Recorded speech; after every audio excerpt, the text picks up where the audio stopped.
Pourquoi est-ce qu'on finit tous par stagner en course à pied ? Pour beaucoup de coureurs, la réponse elle est assez simple. Ils ne s'entraînent pas assez. Pourtant, le problème est souvent ailleurs. Car ton corps n'a pas été conçu pour progresser. Il est conçu pour s'adapter. Et quand il s'est adapté à ce que tu lui demandes, les progrès s'arrêtent. Alors pourquoi certains coureurs continuent-ils à progresser pendant des années quand d'autres plafonnent très rapidement ? Eh bien, c'est exactement ce qu'on va voir dans cet épisode. C'est parti.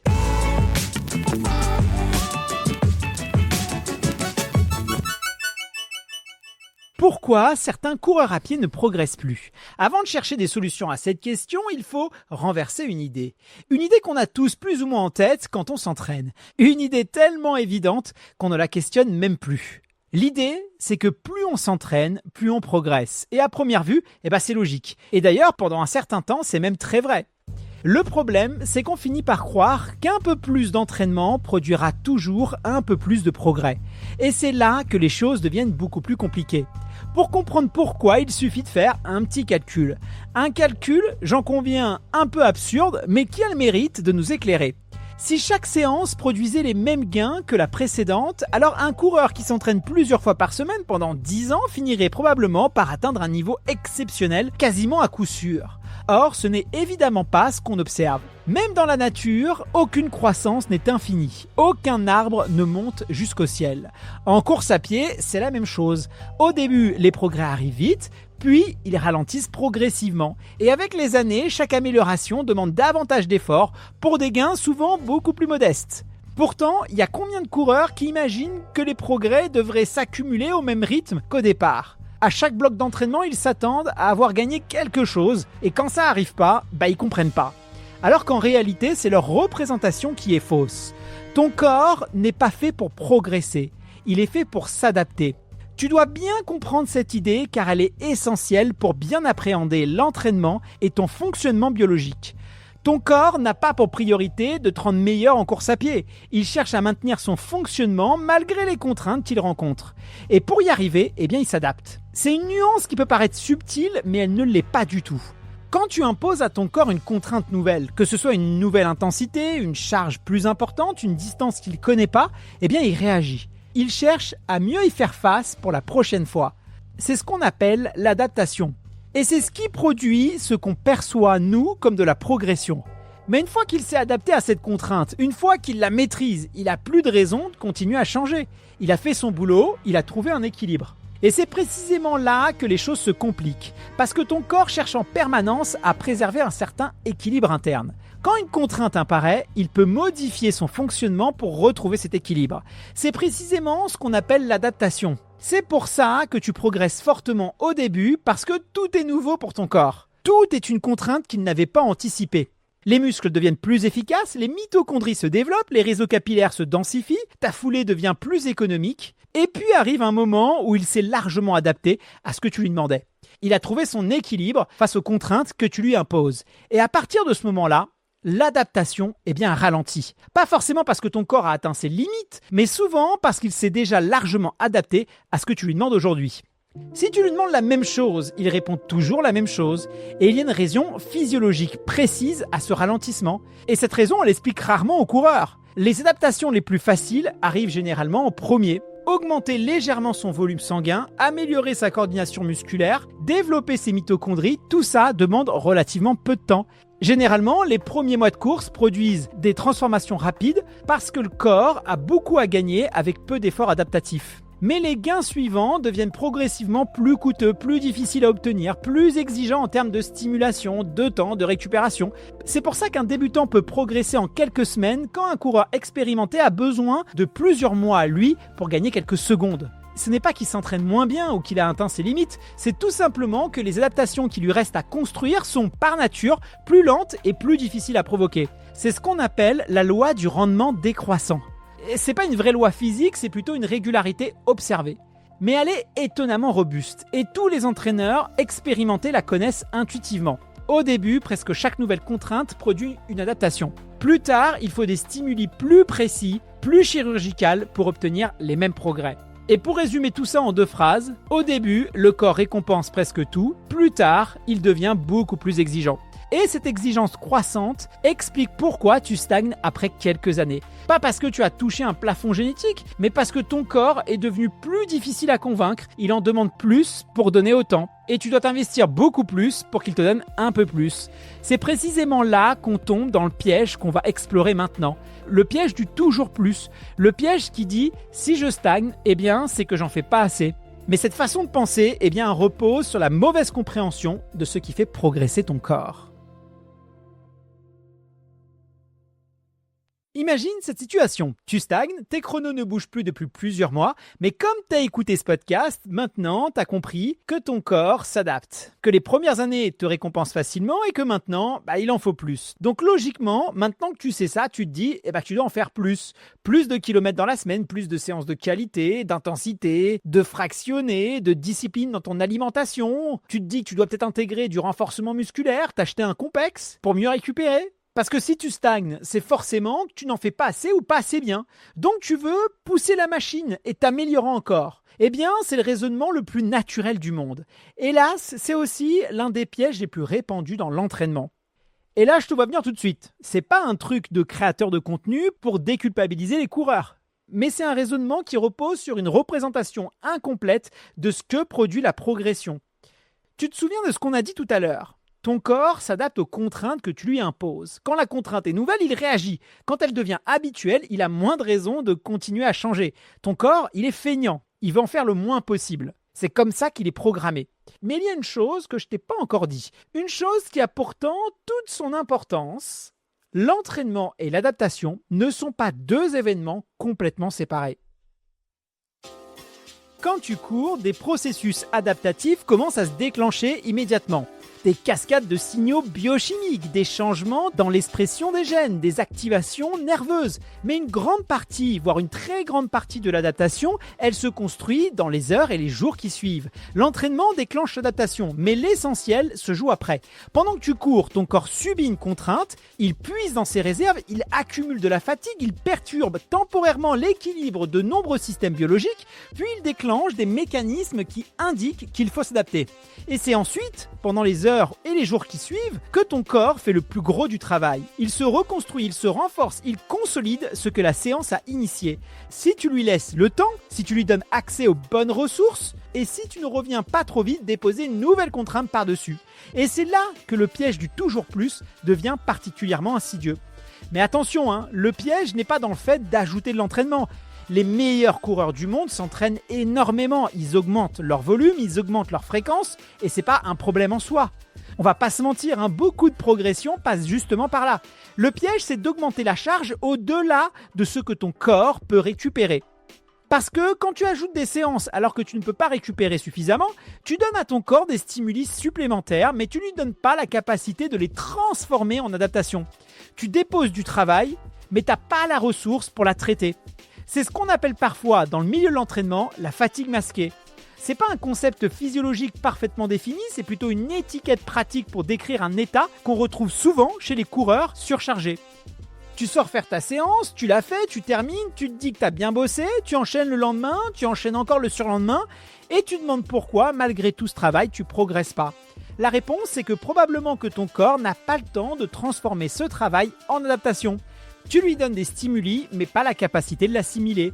Et des stimuli sans adaptation, c'est pas du progrès, c'est juste de la fatigue qui s'accumule. Et il y a quelque chose qu'on dit rarement aux coureurs amateurs. Les gains obtenus pour une même quantité d'entraînement diminuent avec le niveau. Et c'est ça qui est injuste finalement, parce que les débutants, ils progressent énormément, malgré le fait qu'ils font généralement un paquet d'erreurs. Quelques sorties par semaine, des allures imparfaites, des séances mal calibrées, des dossards à répétition. Mais leur corps fabrique quand même des adaptations malgré tout. Alors que le coureur confirmé, lui, il doit être extrêmement précis, chirurgical dans ses choix pour des gains de plus en plus marginaux. Il ne peut plus faire n'importe quoi, ses marches sont beaucoup plus étroites et les erreurs beaucoup plus coûteuses pour lui. Et c'est pour ça que plus un coureur est bon, plus il doit avoir une approche millimétrée.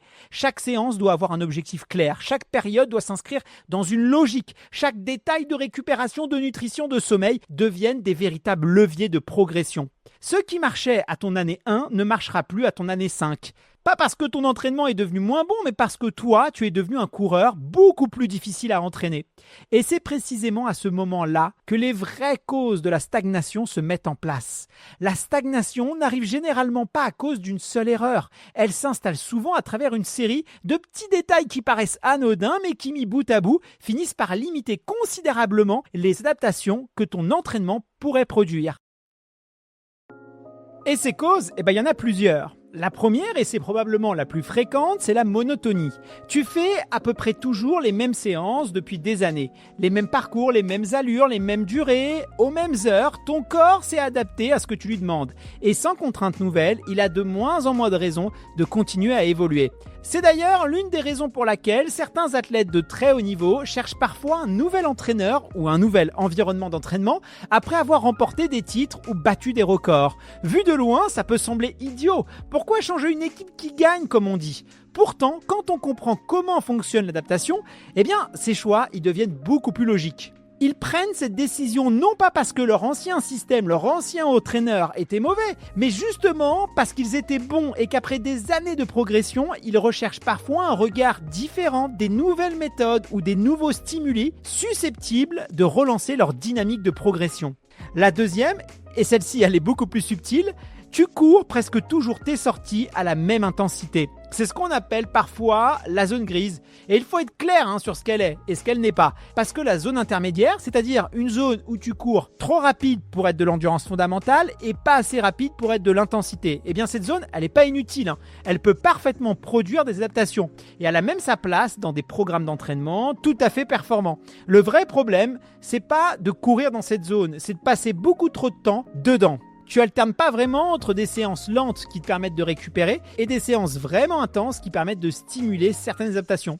Tout se ressemble en quelque sorte et ton corps reçoit toujours le même message. On a longuement développé ce point dans l'épisode sur l'endurance fondamentale. Alors si tu veux en savoir plus, je t'invite vraiment à l'écouter.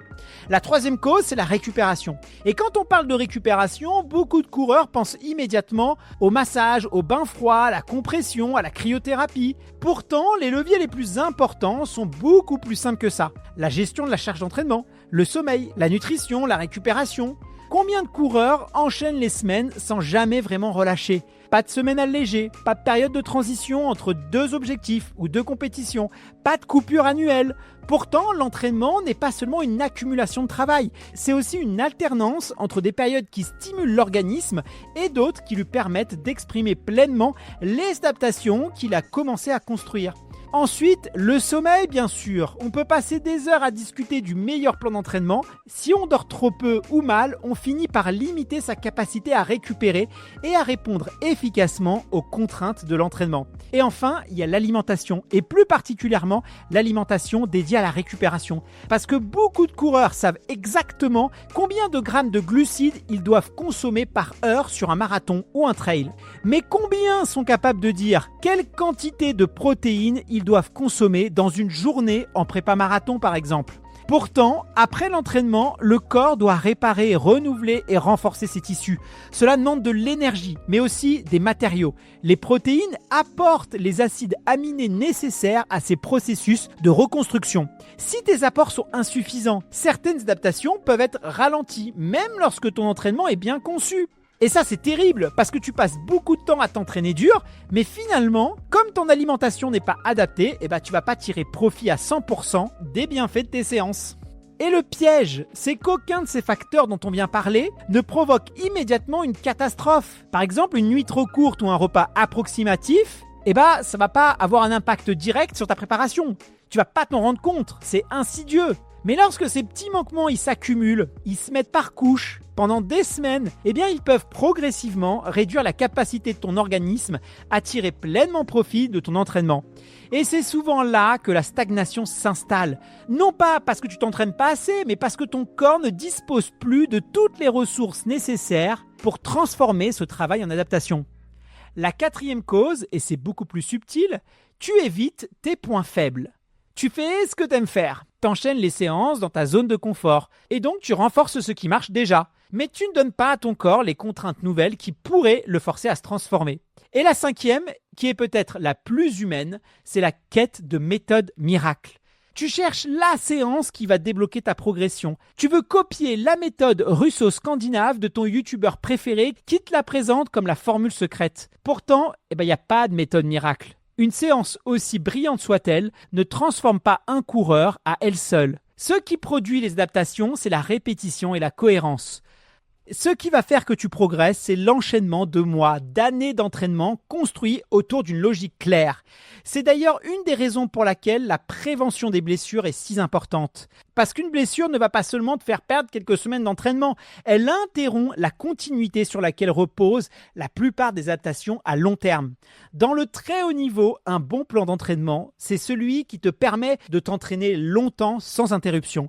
La magie, elle vient rarement d'une séance exceptionnelle. Elle vient beaucoup plus souvent d'une accumulation de séances terriblement banales, mais remarquablement bien exécutées.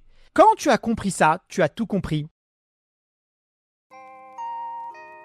Donc, on a posé le cadre. Le corps qui s'adapte, pas qui progresse, le piège du toujours plus, les causes de stagnation qui s'accumulent, et maintenant, il faut faire un petit déplacement. Parce que pendant tout ce qu'on vient de dire, la stagnation, elle est apparue un peu comme un problème, presque comme un échec. Quelque chose qui devrait te frustrer, te pousser à faire plus, ou à chercher une solution pour corriger quelque chose qui va pas. Et si finalement on faisait fausse route? Et si la stagnation n'était pas un échec, mais simplement un message totalement neutre? Un message que ton corps t'envoie, qui est clair et cohérent. Et ce message, il dit en substance, voilà ce que tu me demandes, j'y suis adapté et j'ai plus de nouvelles raisons de changer. Vu sous cet angle, la stagnation n'est pas le signe que quelque chose ne va pas, au contraire, c'est le signe que ton corps fonctionne exactement comme il devrait fonctionner. Il a trouvé son équilibre, il a fait le job. Le problème, c'est donc pas ton corps, le problème, c'est qu'on a longtemps cherché la mauvaise réponse à la mauvaise question. Car la plupart des coureurs qui stagnent se posent toujours cette question. Comment je force la progression? Et ils cherchent la séance qui va tout débloquer, le plan d'entraînement magique ou encore le petit détail qui leur manquait. Or, cette question, ne peut pas avoir de bonne réponse parce qu'elle suppose qu'il existe quelque part une formule, une technique, un espèce de raccourci qui va te permettre de continuer à exiger la même chose de ton corps tout en obtenant de lui des résultats différents. La bonne question, c'est peut-être autre chose. Et elle est beaucoup plus simple que ce qu'on peut imaginer. Pourquoi mon corps n'a plus de raison de changer? C'est cette question qui ouvre toutes les autres, parce qu'elle te fait interroger sur ce qui se passe vraiment dans ton entraînement. Quels signaux tu envoies, quelles contraintes tu imposes, quelles adaptations tu sollicites, et lesquelles finalement tu ne sollicites pas ou plus. Et toutes ces questions, on va y répondre dans le prochain épisode. Alors rendez-vous immédiatement dans la partie 2 de ce podcast disponible dès maintenant sur toutes les plateformes d'écoute. À tout de suite.